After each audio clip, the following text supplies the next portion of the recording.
Applications of pressure and liquids.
On releasing the air in the cuff slowly, the doctor takes the maximum blood pressure reading. At the instant he hears the first sound of a spurt of blood.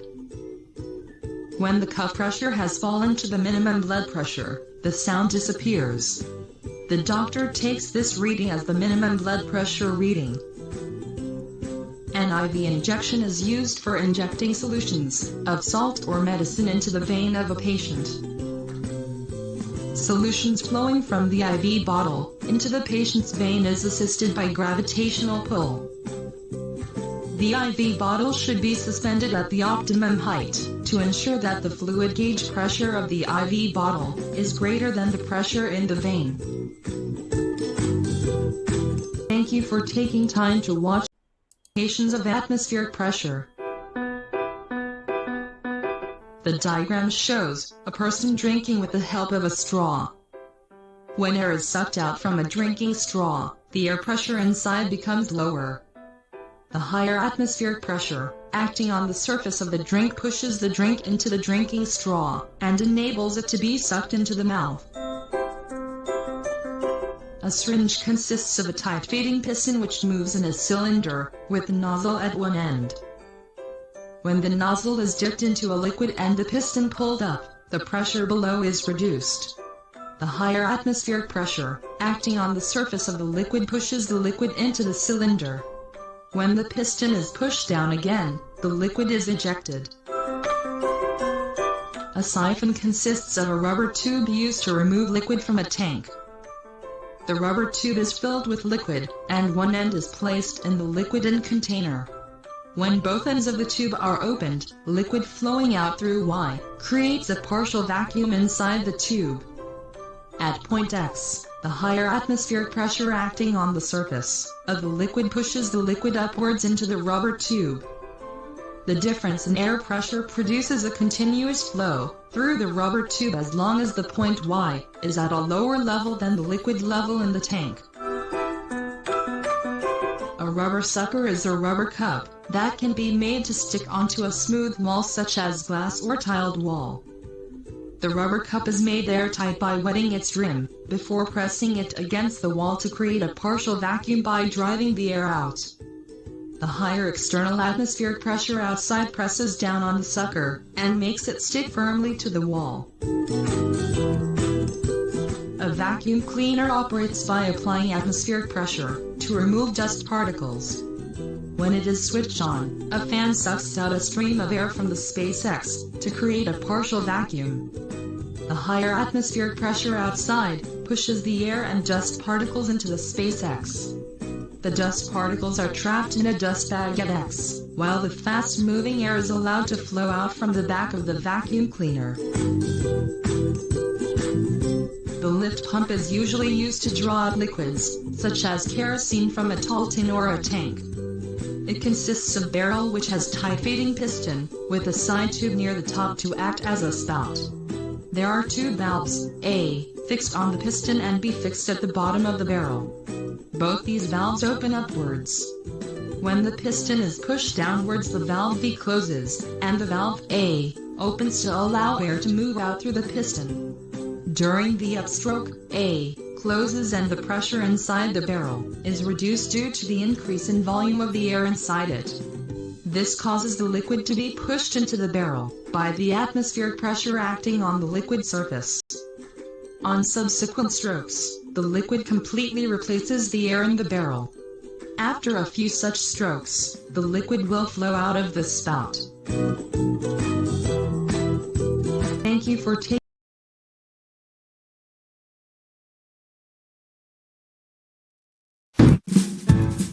Researchers at MIT's Computer Science and Artificial Intelligence Laboratory have developed a smart carpet capable of tracking human actions. The device's tactile sensors are capable of evaluating people's postures without using visual images from cameras. It's enough for a person to stand or sit on the carpet and perform an action, and the neural network with deep learning determines what exactly the person did. The engineers are confident that their invention will be useful for medical purposes, smart home systems, and computer games to track the physical activity of users. The relatively inexpensive technology is based on pressure-sensitive film and conductive filaments with 9,000 sensors, each one converting human pressure into an electronic signal that can be read as data.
course of human existence, the most significant catalyst for growth has been our ability to draw energy from our world. Taming fire gave birth to the modern human, and drawing power from the wind allowed early explorers to travel the world. But today, we're going to explore the history and science behind one of humanity's greatest inventions, the steam engine. The evolution of the steam engine completely revolutionized our society. It opened new avenues for trade and caused mass migrations of rural populations into the newly industrialized cities. What I found most fascinating was the lessons its evolution taught us about science and engineering. This is one of the first practical steam engines, and it was used to pump water. The engine was incredibly inefficient. This machine was not going to start any industrial revolution, but it found a niche in coal mining, where its fuel was cheap and readily available. To investigate why this engine was so inefficient, let's first talk about how it works. The engine takes energy stored in coal and converts it to heat. That heat is used to form steam, which expands into a piston cylinder, causing the pressure to increase and forcing the piston to rise against atmospheric pressure. No mechanical work occurs on the stroke, because this chain can only transmit force in tension. The power stroke occurs when cold water is sprayed into the cylinder. This lowers the temperature, causing the pressure to drop. Atmospheric pressure now pushes the piston back down. We want to be able to quantify how much work is being done per cycle of this engine. To do that, we plot the pressure and volume inside the piston cylinder for one cycle, like this. The area inside is the work done, but this is the idealized PV diagram. In practice, there is a lot more energy being wasted. We lose a big chunk here because the steam is prevented from expanding to its full volume. A lot of energy is lost to the environment too. This is clearly visible with thermal imaging. The effect is made worse by cooling the entire cylinder with cold water. So an immediate improvement is to make a separate condenser.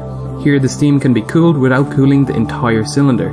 There are a lot more inefficiencies involved that reduce the total work done. Many of them are unavoidable, but we can improve the situation by upgrading the piston cylinder. The manufacturing techniques needed to bore accurate and strong piston cylinders were not available in the early days of the steam engine. That changed when John Wilkinson invented this machine. This boring machine allowed for precise machining of solid iron cylinders, which reduced steam leakage and made the piston cylinder stronger, thus allowing the max pressure to rise. We are starting to see a steam engine capable of sparking an industrial revolution. But this reciprocating motion isn't much use for most applications, especially with this flexible chain connecting them. What we need is rotational motion, which requires a different setup. To convert this linear motion to rotational motion, we need a crankshaft and connecting rod. We have turned this piston cylinder on its side, so atmospheric pressure can no longer force the piston back down, so we need to use steam on the return stroke. This requires a control valve to control when the steam enters and leaves each side of the cylinder. The valve is controlled by a cam. The steam engine is now working on both strokes of the engine, improving its efficiency and power. But piston engines like this do not produce constant torque. They'll pulsate in speed and torque during a single cycle, like this. This can cause vibrations and jerky movement. We can reduce this with the use of a flywheel, which stores rotational energy with inertia and evens the torque out. It's essentially a mechanical battery. David Robert demonstrates this beautifully with the V8 solenoid engine of his own creation. Here you can see the engine will continue to rotate without additional power, but the engine comes to a dead stop without a flywheel attached.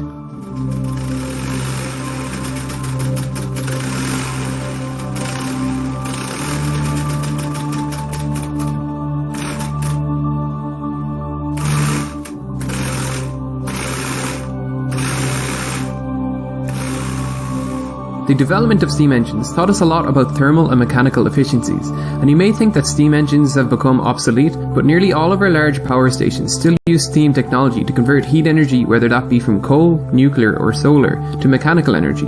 The technology has simply evolved into an even more efficient form with steam turbines. Thanks for watching.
Talk about a little electrical component for measuring temperature called a thermistor. I originally needed it for measuring the water temperature in a set of experiments, determining if cold water boils faster than hot. But just for fun, I also got it to turn on this PC fan when the heat was too high. What's a thermistor?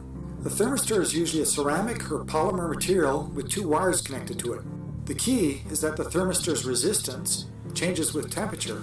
With some, the resistance increases as the temperature increases. Those are called positive temperature coefficient, or PTC thermistors. With others, the resistance decreases as the temperature increases. Those are called negative temperature coefficient, or NTC thermistors. I couldn't find a thermistor locally, but some quick research turned up that automobile coolant temperature sensors are just thermistors in a protective case, which was a good thing since that saved me having to make a case of my own. With this one, there's only one obvious place to connect to, this threaded part. So where do the two thermistor wires go inside? Well, one goes to the threaded part, and the other goes to the brass case. So I wrapped one wire tightly around the case, and after attaching a ring terminal to a wire, and finding suitable nuts, I attached another wire to the threaded part. I then connected up a meter and put it on the resistance scale. Remember, the resistance changes with the temperature. I put my fingers on the probe part and it started to heat up. Sure enough, the resistance on the meter started to decrease as the temperature increased. So it contains an NTC, or a negative temperature coefficient thermistor. To be useful, I needed to know what resistance matches what temperature. Unfortunately, I couldn't find a resistance to temperature table for this particular one, so I had to make my own. To do that, I prepared a tall container, this soda can with all the paint sanded off. I filled it with water and put the probe part of the sensor in the water. I also put in my kitchen thermometer. The long length of my thermometer is why I went with a tall container.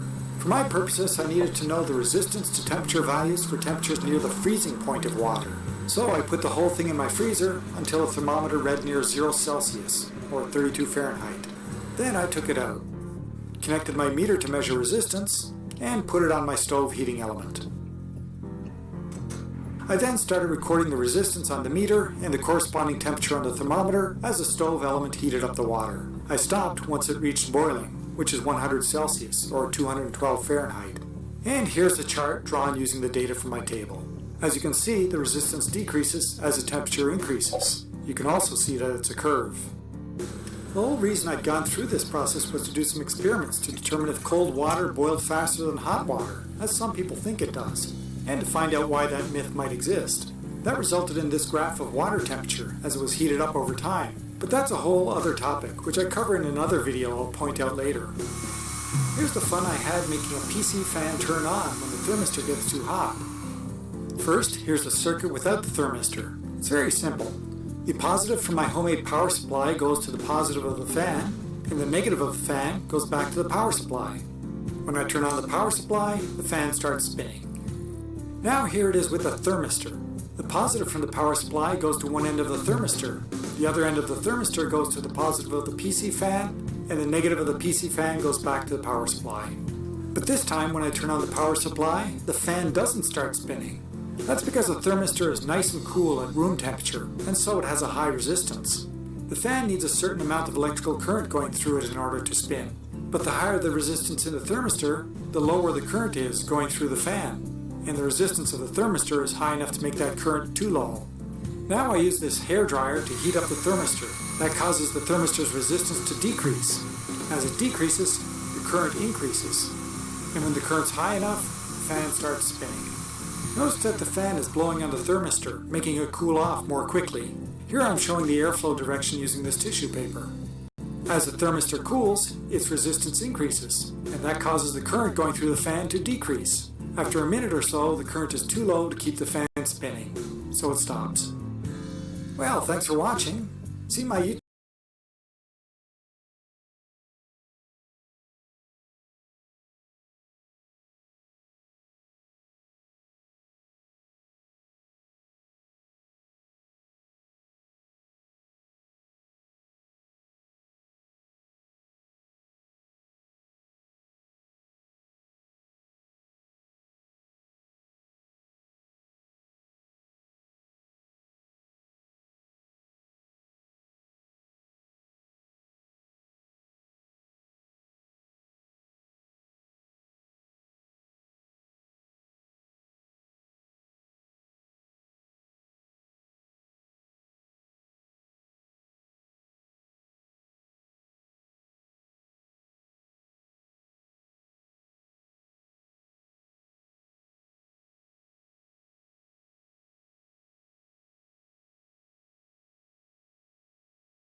Bright Agritech, and today we're going to talk a little bit about humidity and controlling humidity in your greenhouse or in your warehouse growing operation.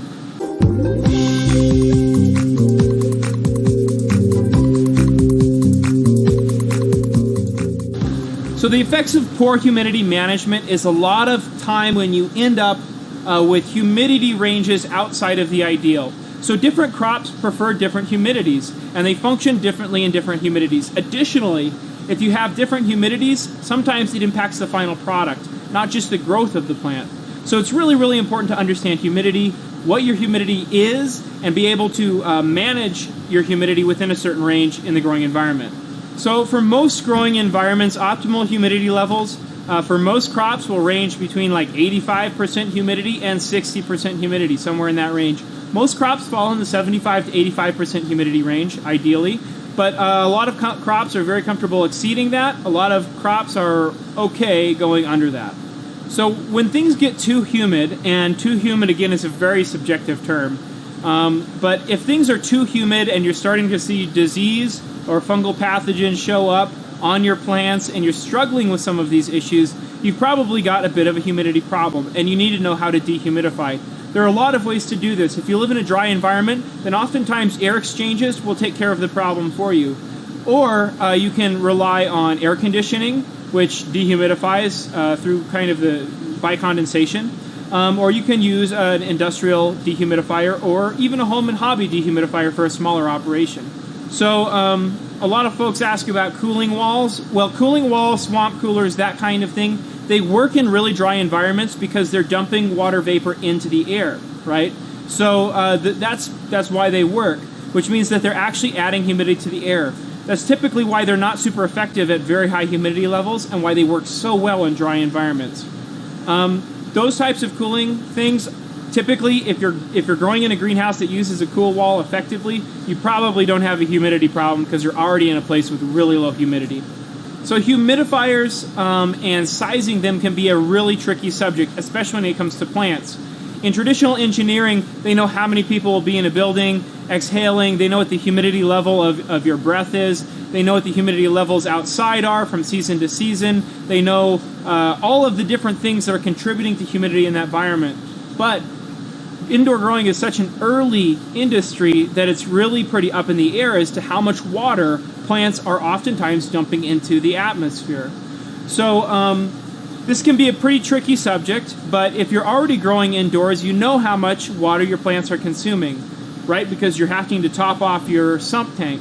The difference that you're topping off your sump tank, a significant amount of that is just transpirational losses from your plant. So they're just dumping that water into the growing environment.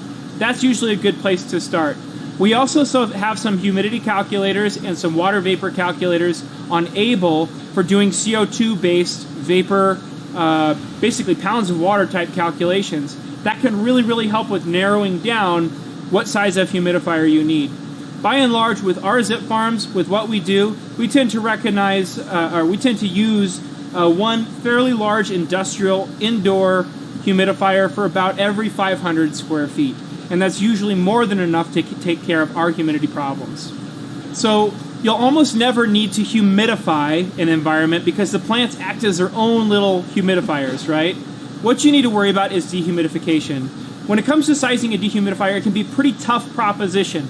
I would recommend starting by getting a hold of us or one of our folks, explaining to them what you're trying to do, how many plants you'll have there, and we do have some calculators that we've built internally that allow us to do some rough estimates of how much water vapor your crops are going to be producing.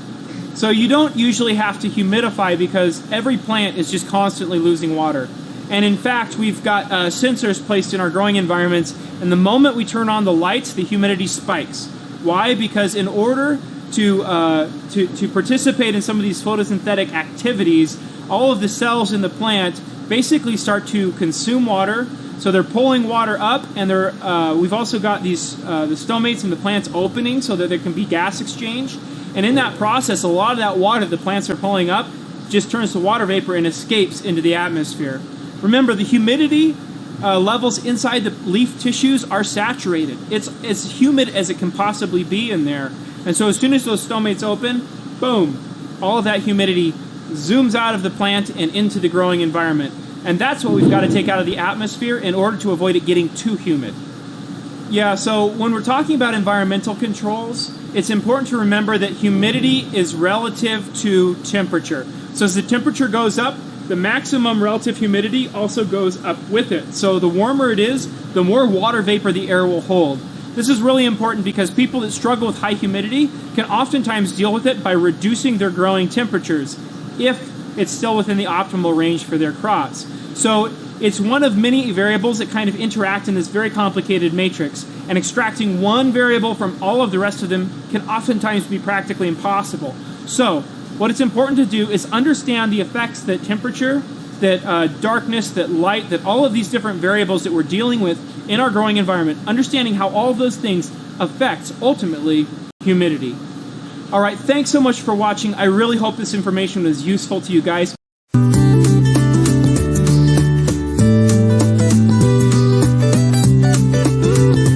So through the winter months, typically you're not going to have as many issues with heat buildup, but you do have moisture buildup. And obviously the easiest way to deal with that is to get ventilation, to get cross flow of air moving through the house. Simplest way is you've got the doors. You open these doors up, you're going to get a lot of airflow. But if you're not here all the time, it's nice to have an automated feature. These gabled shutters above me, these work really well. They're going to be set on a thermostat and they're going to open as the temperature rises in here. It's going to help to move the air flow above and help reduce the overall moisture level, the humidity level in the tunnel. You also have the roll-up sides, and those can open as well to help with the lower ground cross ventilation. And then of course there's horizontal airflow fans that can be installed in some tunnels, and they can help to move the air back and forth as well. And throughout the winter, did you find, the greenhouse, did it have to ventilate quite a bit? What was sort of did it heat up excessively at any point? How did it handle? Yeah, it's a good question. It did not heat up excessively at any point. It did ventilate somewhat.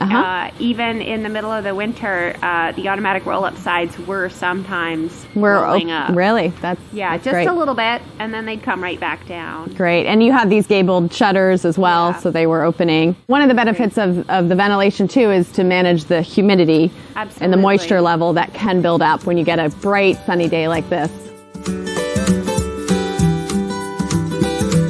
Indoor residential humidity, reducing humidity at the source, improving indoor ventilation, dehumidifying, and improving thermal window energy efficiency to prevent condensation. Condensation forms on cold surfaces as surface temperatures fall below dew point. Humidity increases with the amount of people and activities in the home. Showers, laundry, cleaning dishes, and unfinished crawlspace areas can cause indoor humidity to be unnecessarily high. In conventional Canadian homes, it becomes necessary to reduce indoor humidity with the onset of winter. As a rule, 30 to 35% indoor humidity is recommended for -5 to -10 degrees Celsius. When tackling indoor humidity, always improve the areas where the moisture is being generated. Installing good quality bathroom fans and cleaning the unit seasonally will help keep the exhaust fans effective. Cooking range and other exhaust fans should be directly vented to the exterior and not into the roof perimeter soffit. If you have a forced air furnace, check to see if you have a fresh air intake. Fresh air intakes make all the difference in reducing indoor humidity in the winter. That is, providing that they are working properly. These units often require seasonal cleaning and should be located where good quality air can be drawn into the home. Fresh air intakes should be located well away from vehicle exhaust, pellet stove exhaust, and clothes dryer exhaust vents. You can monitor your indoor humidity levels with an inexpensive humidity gauge or use a wall-mounted dehumidistat switch connected to an exhaust fan. Dehumidistats are most effective when connected to a forced air furnace fan, which has an outdoor fresh air intake as part of the return air system. There are two main types of dehumidifiers for residential applications. Each type must be correctly sized for the task. Dehumidification may not be necessary if the indoor humidity source can be controlled. Whole house dehumidifiers are more common in coastal climates due to outdoor humidity levels. High humidity in some rooms can be problematic.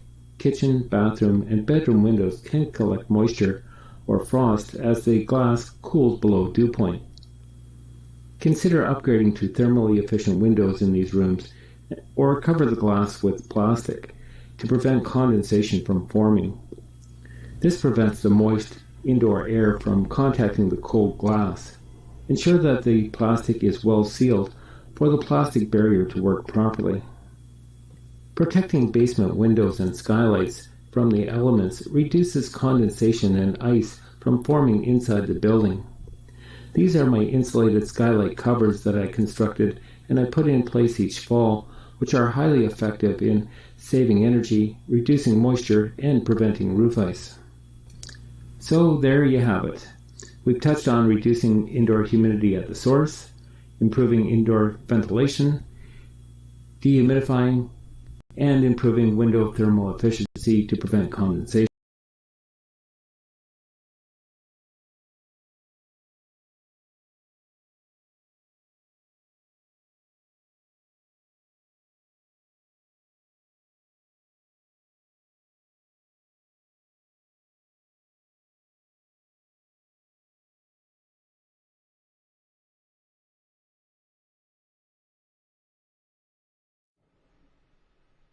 Here from howtomechatronics.com. In this Arduino tutorial, we will learn how to use the DHT11 and DHT22 sensors for measuring temperature and humidity with the Arduino board.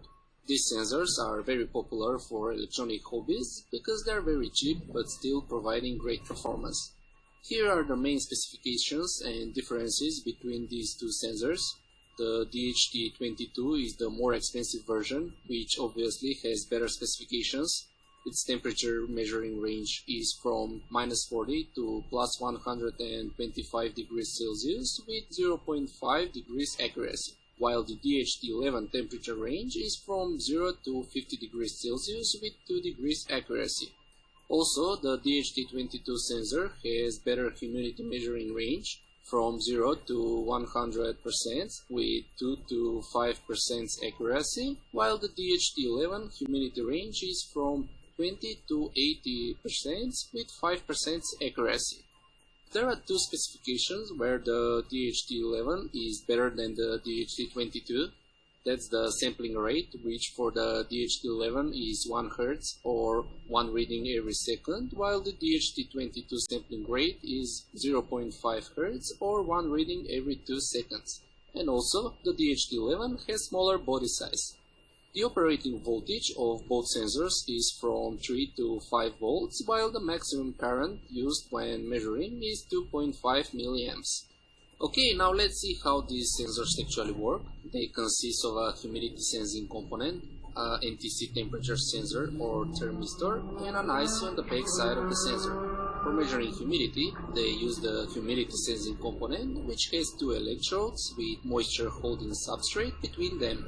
So, as the humidity changes, the conductivity of the substrate changes, or the resistance between the two electrodes changes.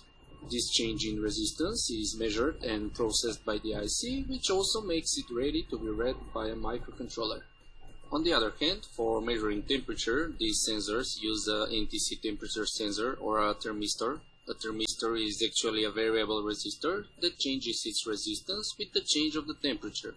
These sensors are made by sintering of semiconductive materials such as ceramics or polymers in order to provide larger changes in the resistance with just small changes in the temperature. The term NTC means negative temperature coefficient, which means that the resistance decreases with the increase of the temperature. Okay, now let's connect the DHT22 sensor to the Arduino board. The sensor has 4 pins, VCC, ground, data pin, and a not connected pin which has no use. A pull-up resistor from 5K to 10K ohms is required to keep the data line high in order to enable the communication between the sensor and the Arduino board. There are some versions of these sensors that come with breakout boards with built-in pull-up resistors, and they have just 3 pins. The DHT sensors have their own single wire protocol used for transferring data. This protocol requires precise timing, and timing diagrams for getting the data from the sensors can be found from the datasheets of the sensors. However, we don't have to worry much about these timing diagrams because we will use the DHT library, which takes care of everything. Here's the Arduino source code.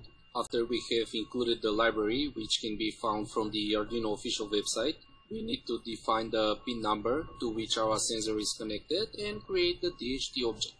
In the setup section, we need to initiate the serial communication because we will use the serial monitor to print the results. Using the read22 function, we will read the data from the sensor and put the values of the temperature and the humidity into the T and H variables. If you use the DHT11 sensor, you will need to use the read11 function.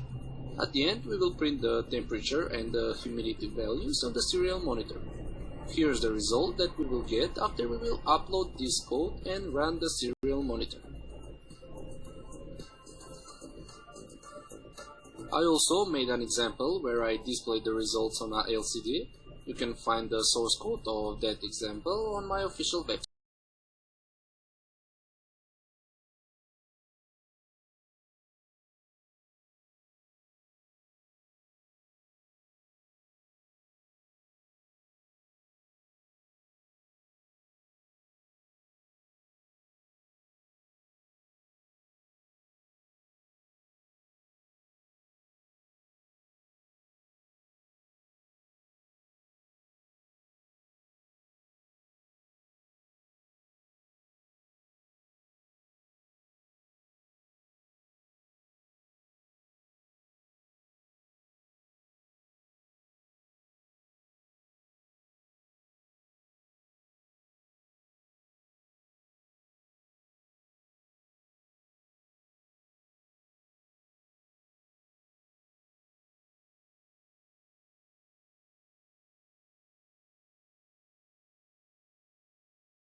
Let us also create an axis that represents the angle theta. The green line rotates by the angle theta. For each value of theta, the x-coordinate represents the cosine of theta, and the y-coordinate represents the sine of theta.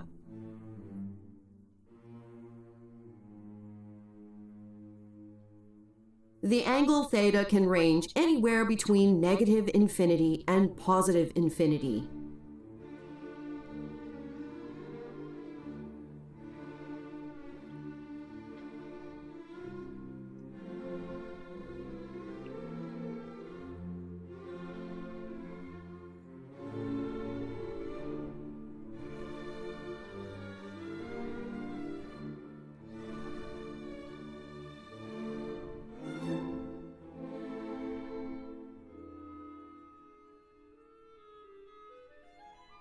This two-dimensional pattern is what we refer to as a sine wave.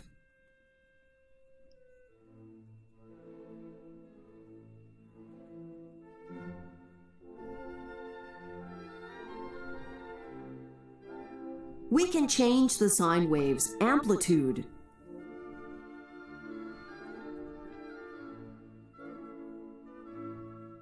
phase,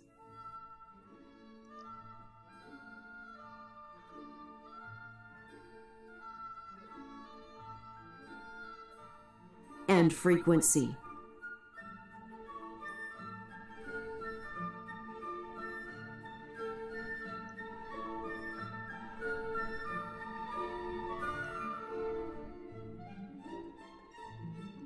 Suppose we have two sine waves that are identical except for the fact that they have different amplitudes. If we add these two sine waves together, the result can be represented graphically as shown.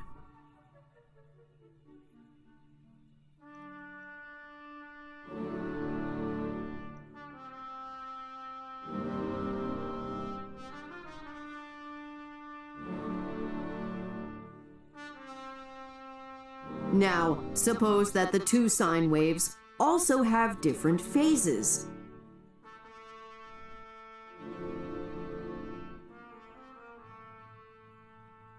The sum of these two waveforms can be represented graphically like this.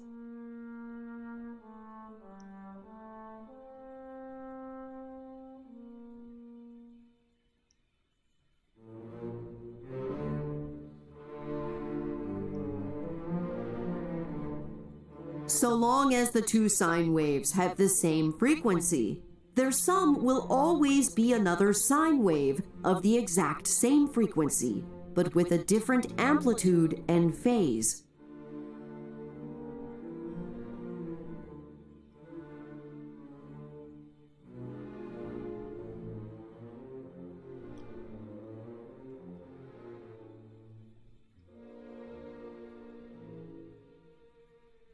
Now, suppose that the two sine waves also have a different frequency.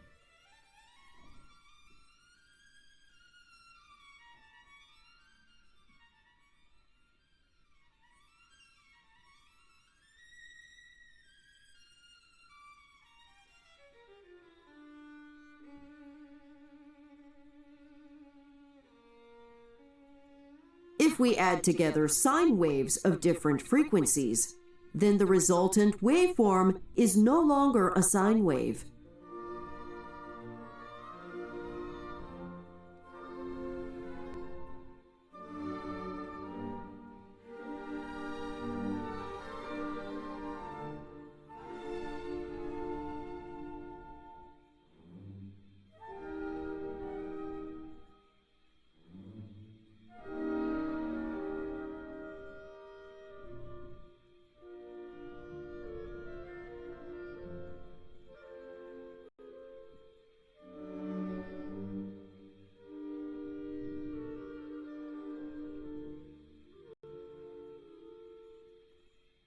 We can add together three sine waves.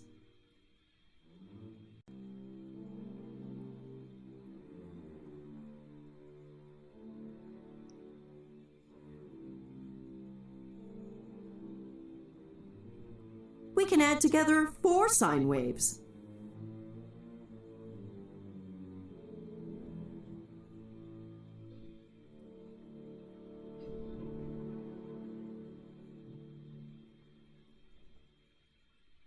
We can add together five sine waves.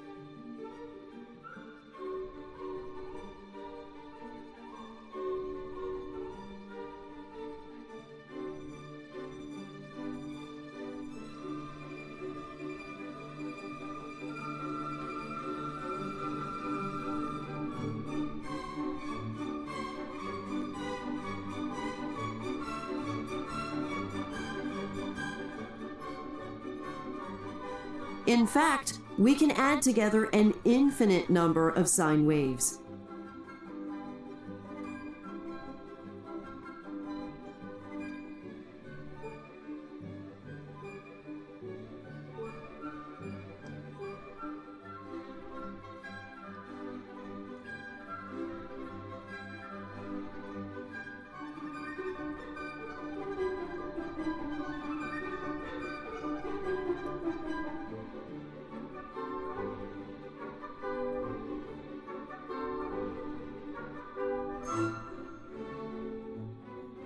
Here, by adding together an infinite number of sine waves, we have produced a pattern that looks like this.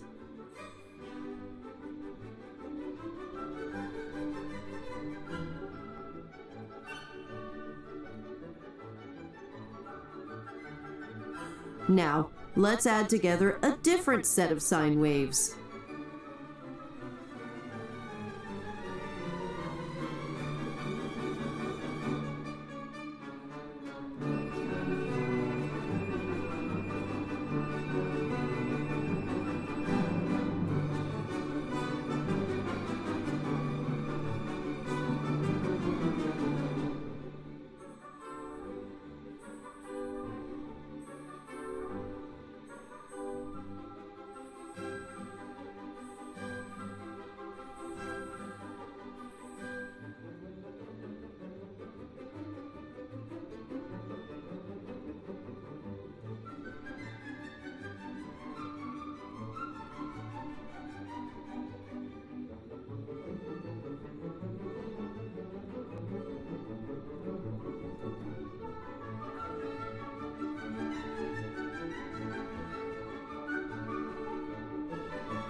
By adding an infinite number of sine waves, we have produced this other pattern that looks like this.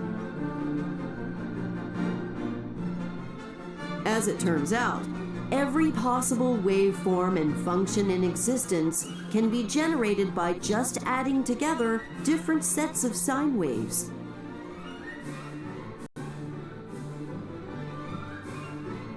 In the two examples shown here, the sum of all the sine waves happened to be repeating waveforms.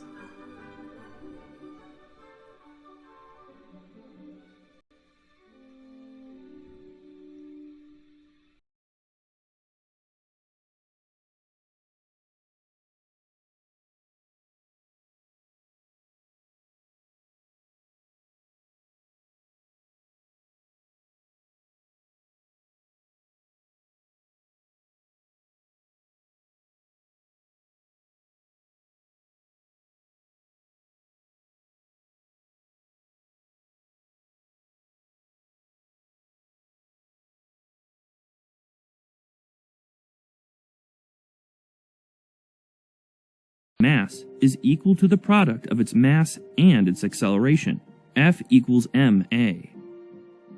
We can figure out the sum of the forces acting on the mass by drawing a free body diagram. There is only one force, the force exerted by the spring, which is equal to the displacement x multiplied by the spring stiffness, k. And so, we obtain the equation of motion for the system.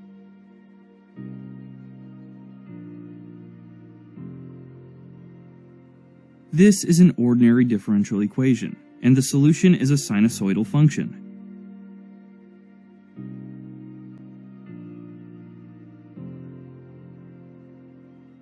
T is time, phi is the phase angle, and A is the amplitude of vibration.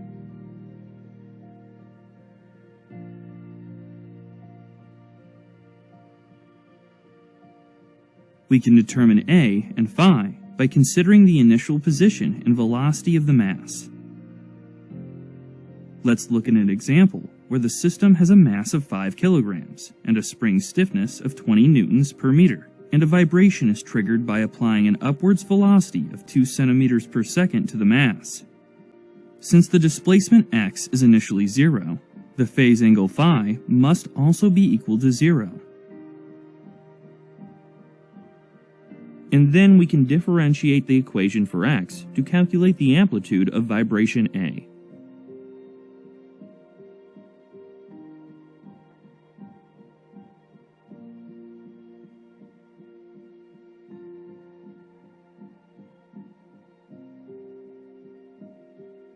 An important property that can be calculated from a mass spring model is the system's natural frequency, the frequency at which it will oscillate naturally when in free vibration. It's given by this term in the equation of motion, and is denoted using the Greek letter omega. It depends only on the mass and the spring stiffness, so no matter what the initial conditions are, a system will always oscillate at the same frequency. It has units of radians per second, so is called the angular natural frequency. But it's sometimes more practical to think of the natural frequency as a number of cycles per second, in which case it's denoted using the letter F and has units of hertz. The inverse of the natural frequency is the period t, which is the duration of each cycle in seconds.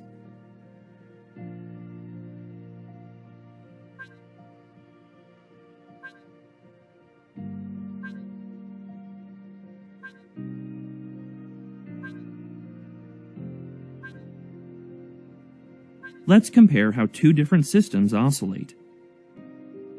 Both of these models have the same spring stiffness, but different masses, and so different natural frequencies. The heavier mass oscillates at a much lower frequency.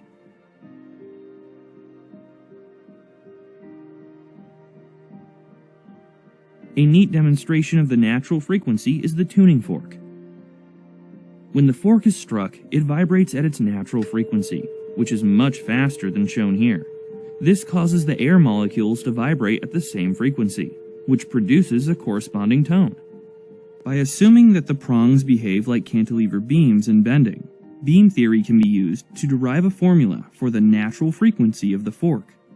The density, length, and cross-section of the prongs can be calibrated to obtain the desired tone.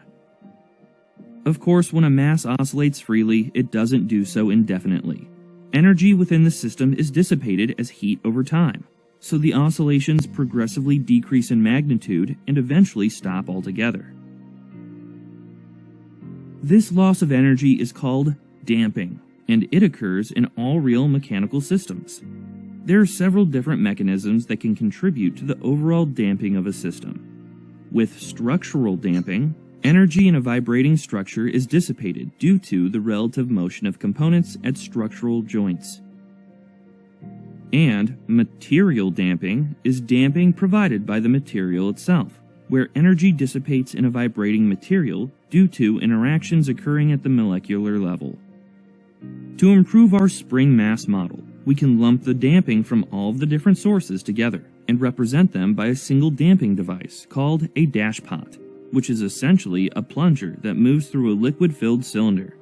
Whenever the plunger moves, a force will act to oppose its displacement, and the magnitude of this damping force is proportional to the velocity of the displacement.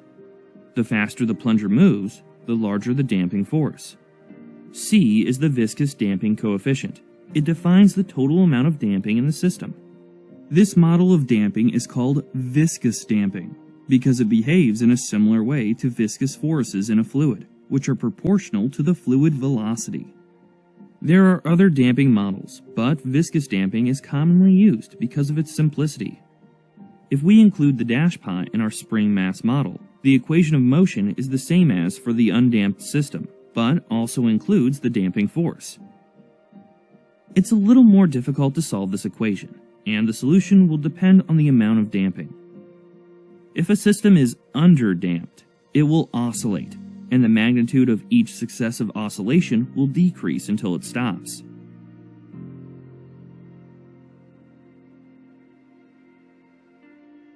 If the damping of the system is increased significantly, which you can think of as the dashpot being filled with a far more viscous fluid, any oscillation will be completely suppressed by the damping. This is called an overdamped system. And a critically damped system occurs right at the limit between these two cases. It is just enough damping to suppress vibration. With turbines and motors, occurs when a rotating component is unbalanced, meaning that its mass is unevenly distributed. This introduces a load that has a sinusoidal component in the vertical direction and can cause vibration. Unbalance can occur because components were poorly fabricated or have been distorted. But eccentric masses are sometimes added to motors on purpose. Intentionally unbalanced motors are how phones and video game controllers are able to vibrate.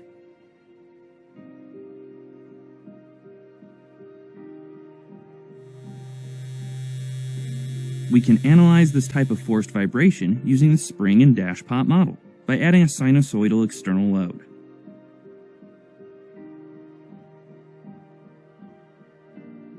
The resulting equation of motion is similar to the free vibration case, but is a non-homogeneous differential equation. Its solution is the sum of two functions, a complementary solution and a particular solution. The complementary solution is the solution to the homogeneous form of the equation, where the right-hand side is equal to 0. This is just the solution to the equation of motion for an underdamped system in free vibration that we saw earlier. And the particular solution captures the effect of the external loads and is given by this expression. R is the ratio of the frequency of the external force to the natural frequency of the model.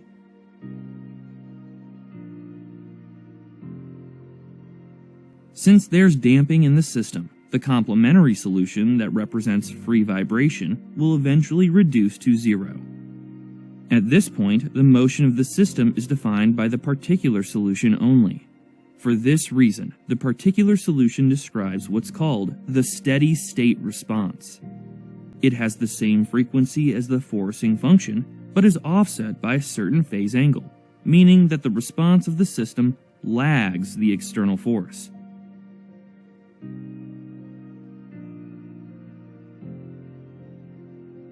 Something interesting happens to the steady-state response when the frequency of the forcing load is very close to the natural frequency of the system.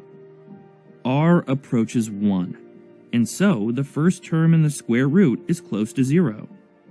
And if the system has very little damping, the second term will also be close to 0, which means that the displacement will become very large.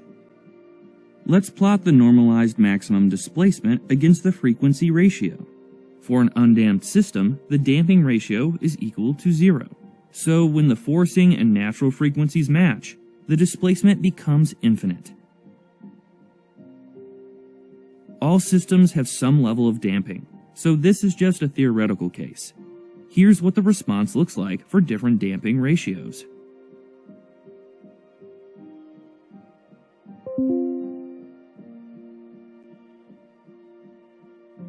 We can see this effect if we adjust the speed of the unbalanced motor. As the frequency of the force caused by the eccentric mass approaches the natural frequency of the system, the displacements become very large. This happens because when the natural frequency and forcing frequency are the same, the energy added to the system by the external force is timed just right so that it increases the amplitude of the displacement with each cycle.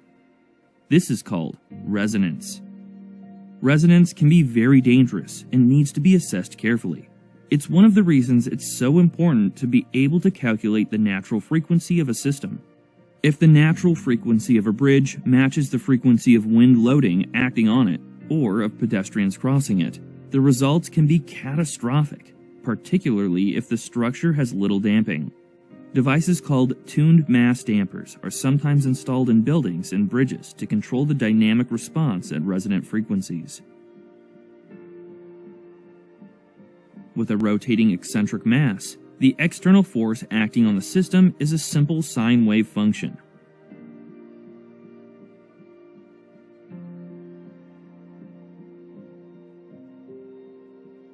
This makes it easy to solve the equation of motion, since we can obtain a neat closed-form solution.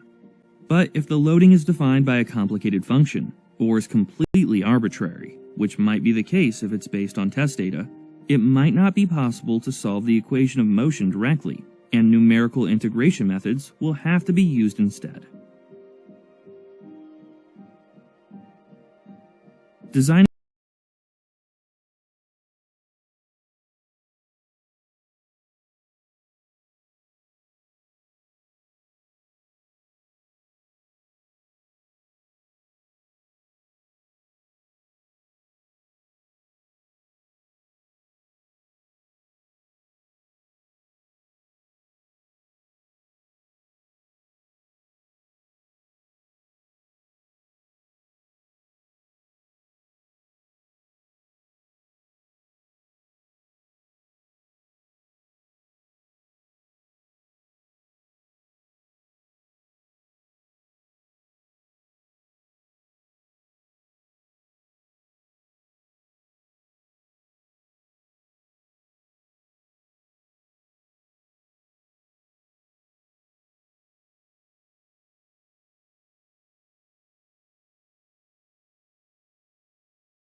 This sound right here is a pure A, 440 beats per second, meaning if you were to measure the air pressure right next to your headphones or your speaker as a function of time, it would oscillate up and down around its usual equilibrium in this wave, making 440 oscillations each second. A lower pitch note, like a D, has the same structure, just fewer beats per second. And when both of them are played at once, what do you think the resulting pressure versus time graph looks like? Well, at any point in time, this pressure difference is going to be the sum of what it would be for each of those notes individually, which, let's face it, is kind of a complicated thing to think about. At some points, the peaks match up with each other, resulting in a really high pressure. At other points, they tend to cancel out. And all in all, what you get is a wave-ish pressure versus time graph that is not a pure sine wave. It's something more complicated. And as you add in other notes, the wave gets more and more complicated. But right now, all it is a combination of 4 pure frequencies. so it seems needlessly complicated given the low amount of information put into it. A microphone recording any sound just picks up on the air pressure at many different points in time. It only sees the final sum. So our central question is going to be how you can take a signal like this and decompose it into the pure frequencies that make it up. Pretty interesting, right? Adding up those signals really mixes them all together. So pulling them back apart feels akin to unmixing multiple paint colors that have all been stirred up together. The general strategy is going to be to build for ourselves a mathematical machine that treats signals with a given frequency differently from how it treats other signals. To start, consider simply taking a pure signal, say with a lowly 3 beats per second, so that we can plot it easily. And let's limit ourselves to looking at a finite portion of this graph, in this case the portion between 0 seconds and 4.5 seconds. The key idea is going to be to take this graph and sort of wrap it up around a circle. Concretely, here's what I mean by that. Imagine a little rotating vector where at each point in time, its length is equal to the height of our graph for that time. So high points of the graph correspond to a greater distance from the origin, and low points end up closer to the origin. And right now, I'm drawing it in such a way that moving forward 2 seconds in time corresponds to a single rotation around the circle. Our little vector drawing this wound-up graph is rotating at half a cycle per second. So this is important. There are 2 different frequencies at play here. There's the frequency of our signal, which goes up and down 3 times per second, and then, separately, there's the frequency with which we're wrapping the graph around the circle, which at the moment is half of a rotation per second. But we can adjust that second frequency however we want. Maybe we want to wrap it around faster, or maybe we go and wrap it around slower. And that choice of winding frequency determines what the wound-up graph looks like. Some of the diagrams that come out of this can be pretty complicated, although they are very pretty. But it's important to keep in mind that all that's happening here is that we're wrapping the signal around a circle. The vertical lines that I'm drawing up top, by the way, are just a way to keep track of the distance on the original graph that corresponds to a full rotation around the circle. So lines spaced out by 1.5 seconds would mean it takes 1.5 seconds to make one full revolution. And at this point, we might have some sort of vague sense that something special will happen when the winding frequency matches the frequency of our signal, 3 beats per second. All of the high points on the graph happen on the right side of the circle, and all of the low points happen on the left. But how precisely can we take advantage of that in our attempt to build a frequency unmixing machine? Well, imagine this graph as having some kind of mass to it, like a metal wire. This little dot is going to represent the center of mass of that wire. As we change the frequency and the graph winds up differently, that center of mass kind of wobbles around a bit. And for most of the winding frequencies, the peaks and the valleys are all spaced out around the circle in such a way that the center of mass stays pretty close to the origin. But when the winding frequency is the same as the frequency of our signal, in this case 3 cycles per second, all of the peaks are on the right and all of the valleys are on the left, so the center of mass is unusually far to the right. Here, to capture this, let's draw some kind of plot that keeps track of where that center of mass is for each winding frequency. Of course, the center of mass as a 2-unit is relatively high, and then as you increase that winding frequency, and the graph balances out around the circle, the x-coordinate of that center of mass goes closer to 0, and it just kind of wobbles around a bit.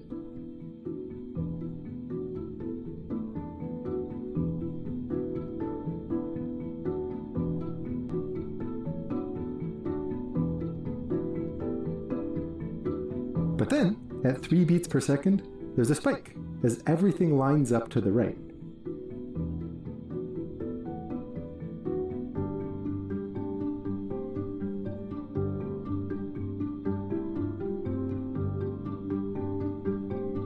This right here is the central construct, so let's sum up what we have so far. We have that original intensity versus time graph, and then we have the wound up version of that in some 2-dimensional plane, and then, as a third thing, we have a plot for how the winding frequency influences the center of mass of that graph. And by the way, let's look back at those really low frequencies near 0. This big spike around 0 in our new frequency plot just corresponds to the fact that the whole cosine wave is shifted up. If I had chosen a signal that oscillates around 0, dipping into negative values, then, as we play around with various winding frequencies, this plot of the winding frequency versus center of mass would only have a spike at the value of 3. But negative values are a little bit weird and messy to think about, especially for a first example, so let's just continue thinking in terms of the shifted up graph. I just want you to understand that that spike around 0 only corresponds to the shift. Our main focus, as far as frequency decomposition is concerned, is that bump at 3. This whole plot is what I'll call the almost Fourier transform of the original signal. There's a couple small distinctions between this and the actual Fourier transform, which I'll get to in a couple minutes, but already you might be able to see how this machine lets us pick out the frequency of a signal. Just to play around with it a little bit more, take a different pure signal, let's say with a lower frequency of 2 beats per second, and do the same thing. Wind it around a circle. Imagine different potential winding frequencies, and as you do that, keep track of where the center of mass of that graph is, and then plot the x-coordinate of that center of mass as you adjust the winding frequency. Just like before, we get a spike when the winding frequency is the same as the signal frequency, which in this case is when it equals 2 cycles per second. But the real key point, the thing that makes this machine so delightful, is how it enables us to take a signal consisting of multiple frequencies and pick out what they are. Imagine taking the two signals we just looked at, the wave with 3 beats per second and the wave with 2 beats per second, and add them up. Like I said earlier, what you get is no longer a nice pure cosine wave, it's something a little more complicated. But imagine throwing this into our winding frequency machine. It is certainly the case that as you wrap this thing around, it looks a lot more complicated. You have this chaos and chaos and chaos and chaos, and then whoop, things seem to line up really nicely at 2 cycles per second. Then as you continue on, it's more chaos and more chaos, more chaos, chaos, chaos, chaos, whoop, things nicely align again at 3 cycles per second. And like I said before, the wound-up graph can look kind of busy and complicated, but all it is the relatively simple idea of wrapping the graph around a circle. It's just a more complicated graph and a pretty quick winding frequency. Now what's going on here with the two different spikes is that if you were to take two signals and then apply this almost Fourier transform to each of them individually, and then add up the results, what you get is the same as if you first added up the signals and then applied this almost Fourier transform. And the attentive viewers among you might want to pause and ponder and convince yourself that what I just said is actually true. It's a pretty good test to verify for yourself that it's clear what exactly is being measured inside this winding machine. Now this property makes things really useful to us because the transform of a pure frequency is close to 0 everywhere except for a spike around that frequency. So when you add together two pure frequencies, the transform graph just has these little peaks above the frequencies that went into it. So this little mathematical machine does exactly what we wanted. It pulls out the original frequencies from their jumbled up sums, unmixing the mixed bucket of paint. And before continuing into the full math that describes this operation, let's just get a quick glimpse of one context where this thing is useful, sound editing. Let's say that you have some recording and it's got an annoying high pitch that you would like to filter out. Well, at first, your signal is coming in as a function of various intensities over time, different voltages given to your speaker from 1 millisecond to the next. But we want to think of this in terms of frequencies.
can use vibration analysis alongside other technologies to get the earliest warning that that is beginning to occur, that the early stages of failure are occurring, which may end up like that if we don't do anything about it.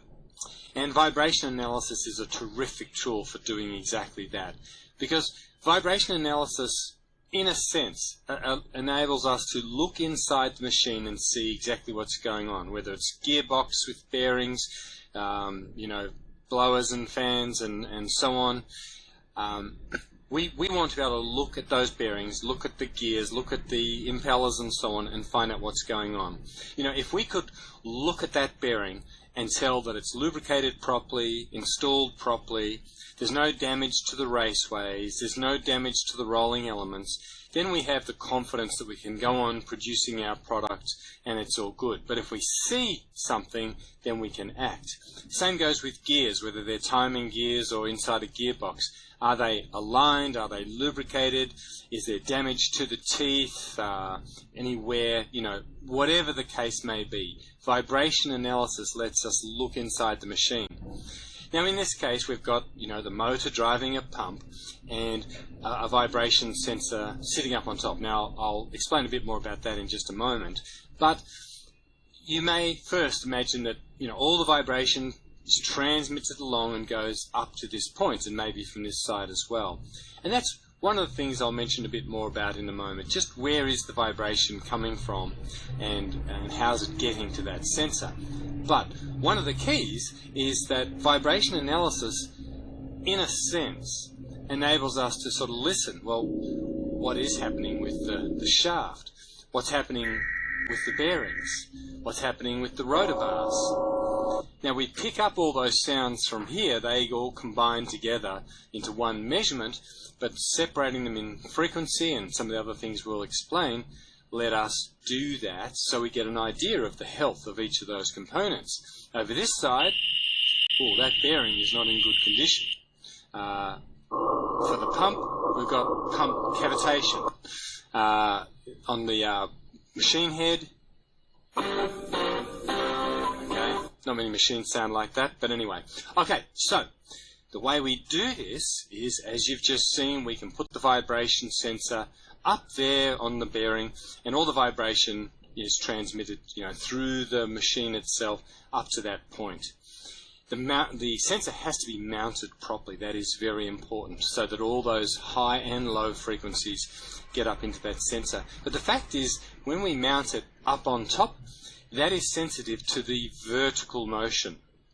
Whereas if I move it to the horizontal location, that's now much more sensitive to the horizontal motion.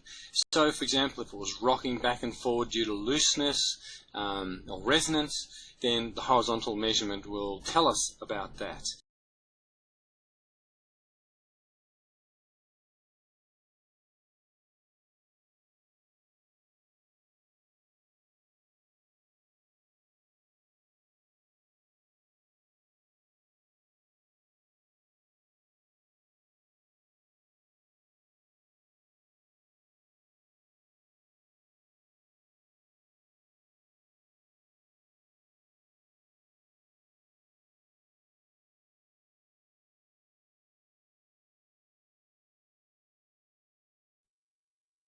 What is eddy current? The word eddy literally means a circular current. Let us now try to understand how they are produced. Take a solenoid that has a soft iron core. Now connect this solenoid to an AC source. When a metallic disc is held over the cross-sectional face of the soft iron core, the metallic disc will be thrown into the air. When current flows through the solenoid, magnetic flux linked with the solenoid increases from 0 to finite value. This change in magnetic flux gives rise to induced currents in the disc. The upper face of the soft iron core attains the same polarity as the lower face of the disc. Hence, the disc is repelled by the soft iron core and is thrown up in the air. This experiment shows that when a conductor is kept in a changing magnetic field, currents are induced in the body of the conductor. These are currents that occur in very small loops and are called eddy currents. Foucault discovered eddy currents in 1895. In some cases, the eddy currents may produce undesirable effects. For example, they increase the internal energy and therefore can increase temperature of the material. For this reason, devices like transformers, which are constantly subjected to changing magnetic field, are often laminated or their metallic core is divided into thin sheets. Each of these sheets are insulated from one another. The magnitude of eddy currents is given by I is equal to -1 by R into d phi b by dt. The direction of eddy currents is given by the Lenz's law or Fleming's right-hand rule.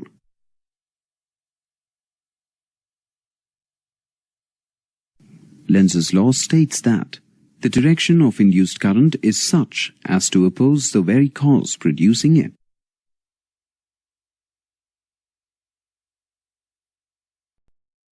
I have an induction cooker at home on which I'm boiling water, and I thought the way it worked was like an iron box.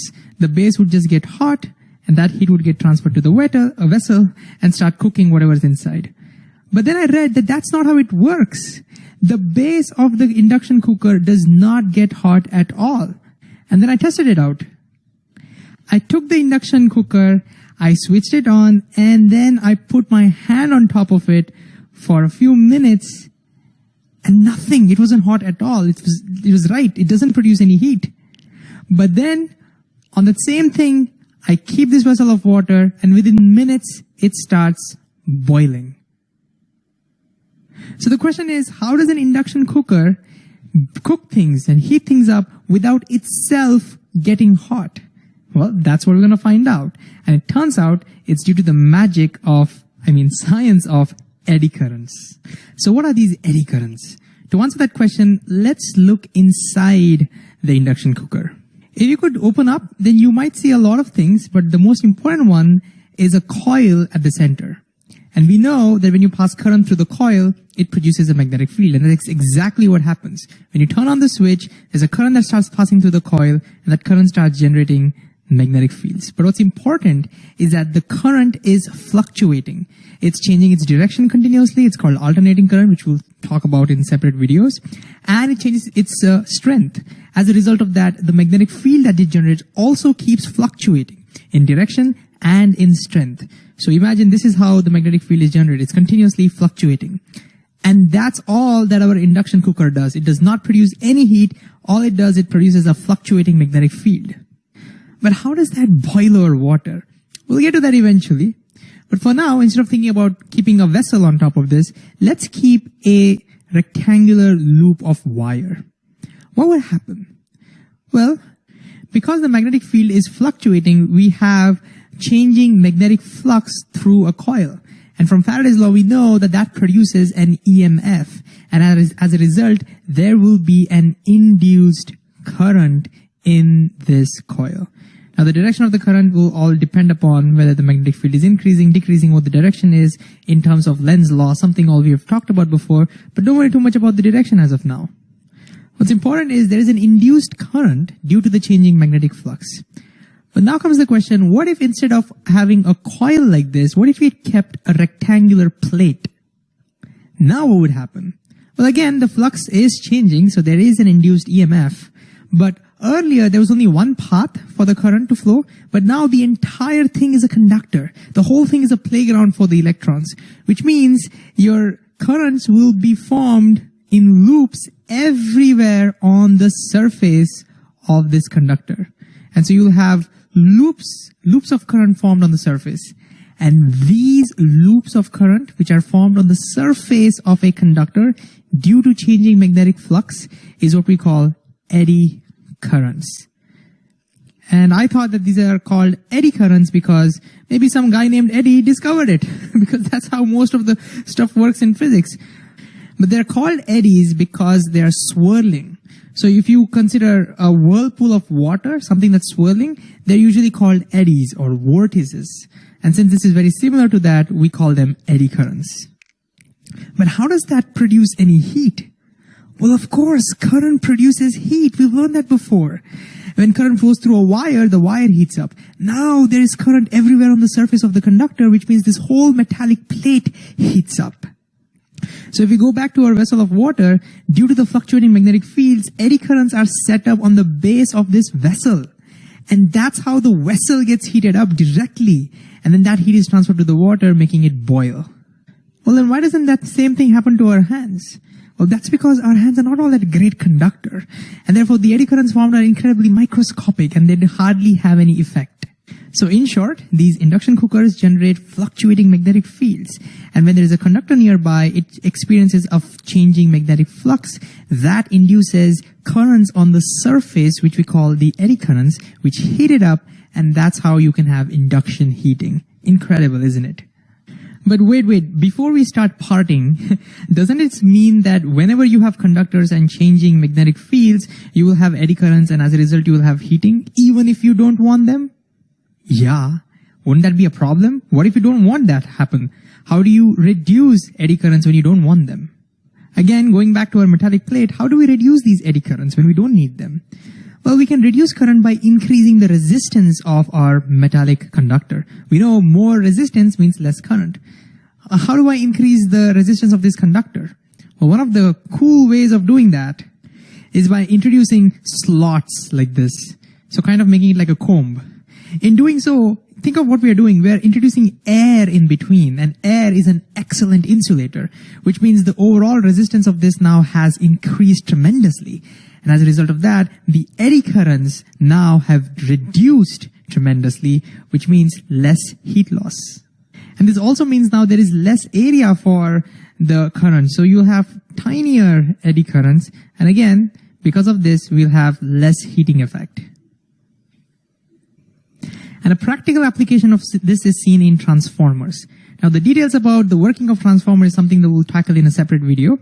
But the important thing is transformers also have changing magnetic fluxes, and they have this you can see this giant conductor in between, which means there will be eddy currents formed over here, and we don't want the heating effect to happen over here. So how do we reduce it? Well, the whole idea over here is instead of having one giant block of metal where eddy currents can keep dancing wherever they want, we instead have thin slices of these metals laminated and then glued together. In doing so, we are introducing air, just like over here, and as a result increasing the resistance, thereby reducing the eddy currents. And because these things are all laminated, there is no electrical contact over here, which means you can't have a lot of eddy currents over here. So in doing so, we dramatically decrease eddy currents, and as a result, we dramatically decrease heating losses. So now, we not only know how to use eddy currents to heat up things, but we also know how to reduce them when we don't want them. But wait, there's more. Check out this demo. In this case, again, we have an electromagnet which is going to generate fluctuating magnetic field due to the alternating current, and he's pressed that, so it's switched on, and then he's going to put an aluminum ring on top of this and see what happens. Here we go. And voila! Notice the ring just stays there. It's levitating in air. Beautiful, isn't it? Why is it doing that? And see what happens when it lets go of it. It falls down. So why is it doing that? Can you pause the video and think a little bit about this as to why the ring was levitating? Alright, let's go back to our drawing board. Here is that picture of levitation one more time. Why is the ring staying in the air like that? Well, again, this electromagnet is generating a magnetic field. There's a current running and it generates a magnetic field, but importantly, it's generating a fluctuating magnetic field, just like with the induction cooker. And as a result of that, we have a conductor placed on top of that, and just like how we saw, there's going to be eddy currents. So there'll be currents running on the surface of that aluminum coil. But what does that cause levitation? Well, remember, this current loop itself starts behaving like a tiny magnet. So this aluminum ring now behaves like a magnet. And now from Lenz's law, we've seen that the current induced will be in such a way that it tends to oppose the cause for it. So when you apply Lenz's law, it just turns out that the magnetic field that it generates opposes this. And as a result of that, this starts repelling this magnet. And for that reason, once that repulsion is stronger than gravity, it starts staying in the air. Magnetic levitation. And one of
Air pollution consists of chemicals or particles in the atmosphere that pose serious health and environmental threats. But what causes air pollution, and what does it mean for our planet?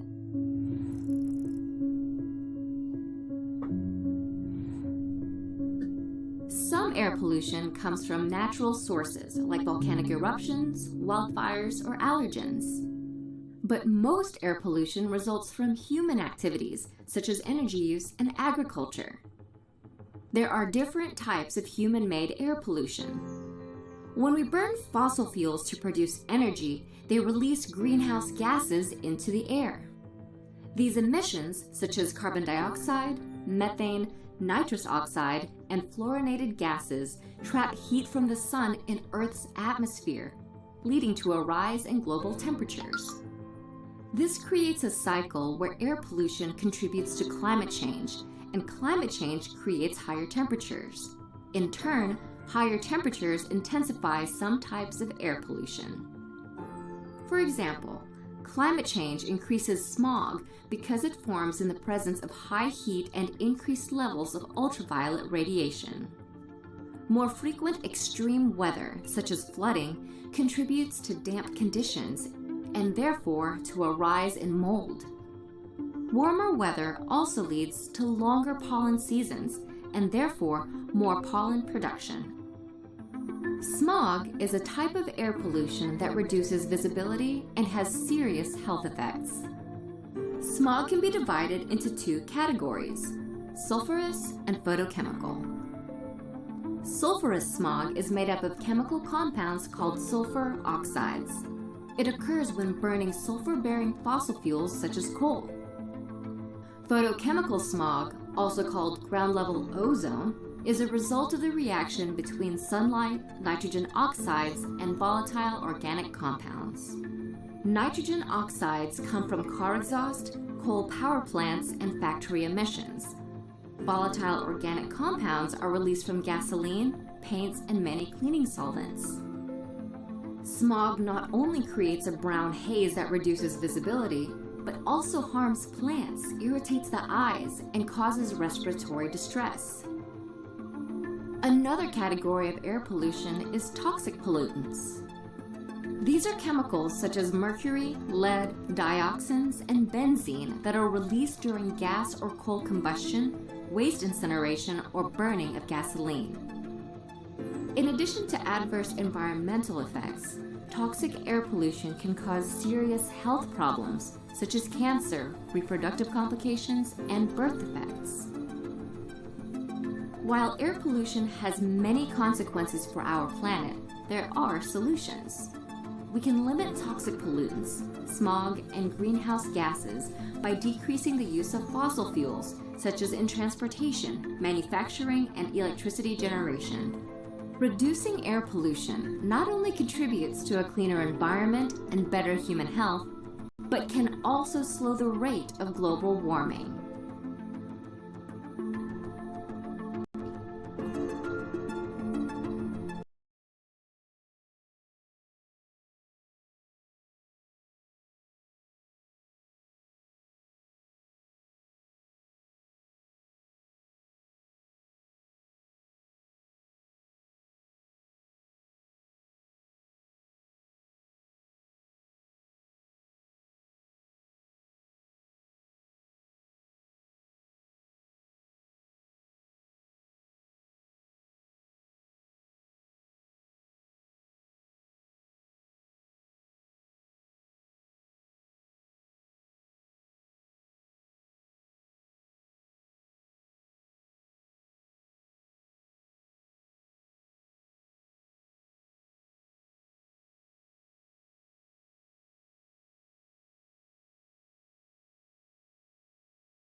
The impact of air pollution on children's brain development and health.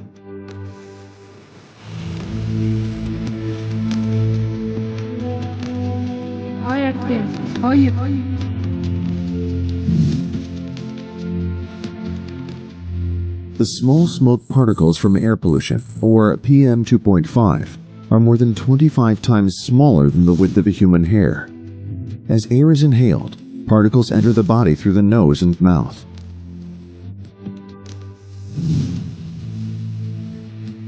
Air passes through the respiratory airway and finally reaches the alveoli, tiny air sacs in the deepest part of the lung.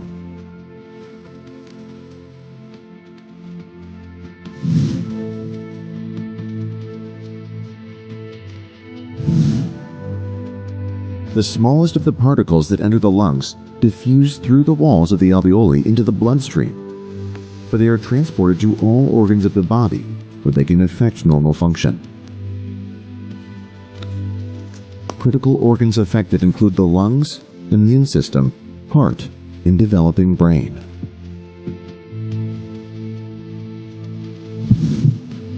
The growth rate of the brain is highest around birth, but development continues throughout childhood and adolescence, playing an important role in a child's memory, attention span, emotional control, and social interaction. Once in a child's still developing brain, particulate matter damages brain cells. The result: impaired cognitive development and ability to learn that may have severe consequences for welfare and earning potential across the lifespan, and may accumulate, resulting in neurodegenerative disease later in life.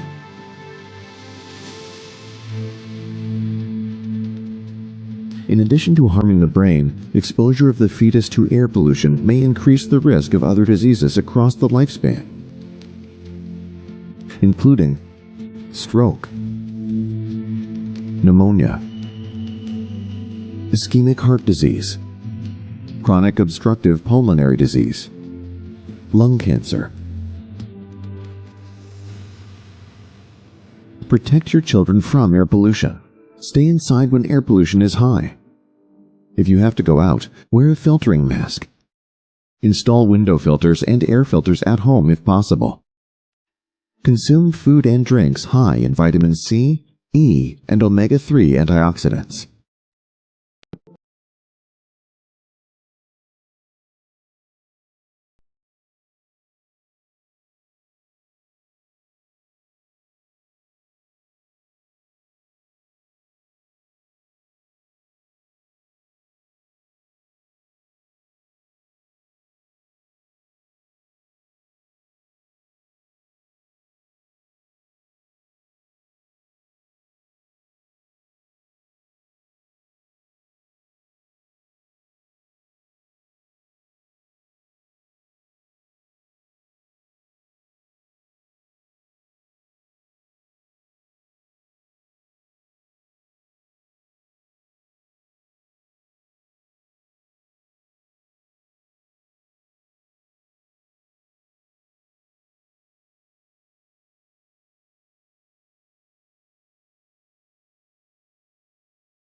Honeywell HPM series particle sensors use laser-based light scattering detection to quantify particulate size and concentration in real time.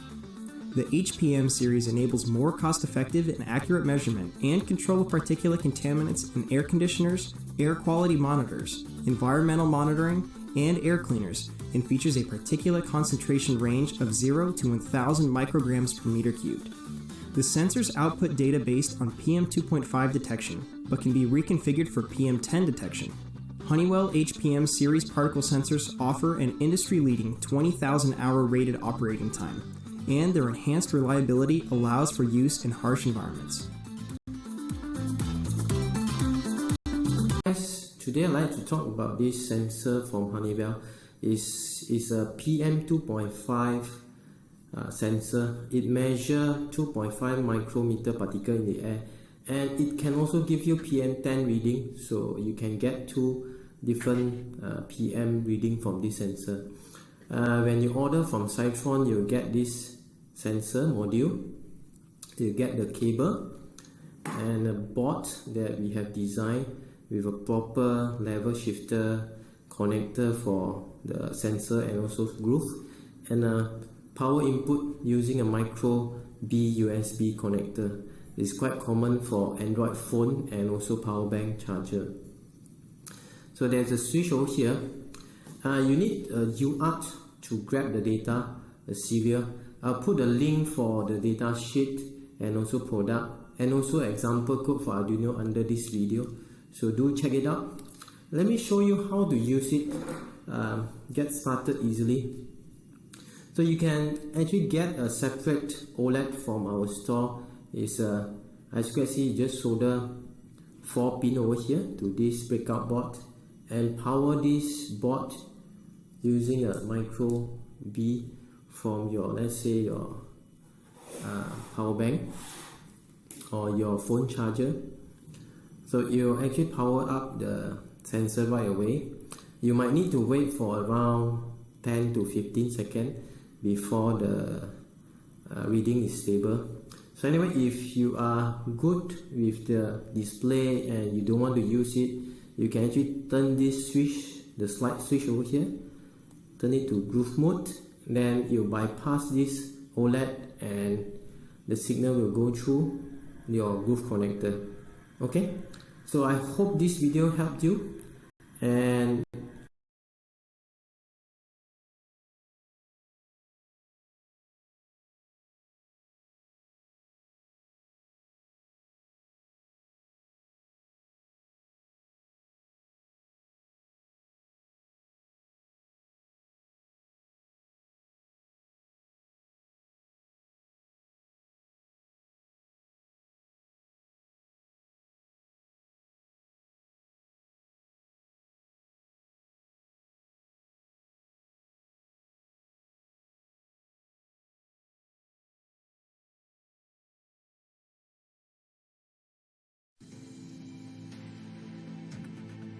The Zensiv Pass CO2 sensor is able to detect the level of carbon dioxide in indoor spaces.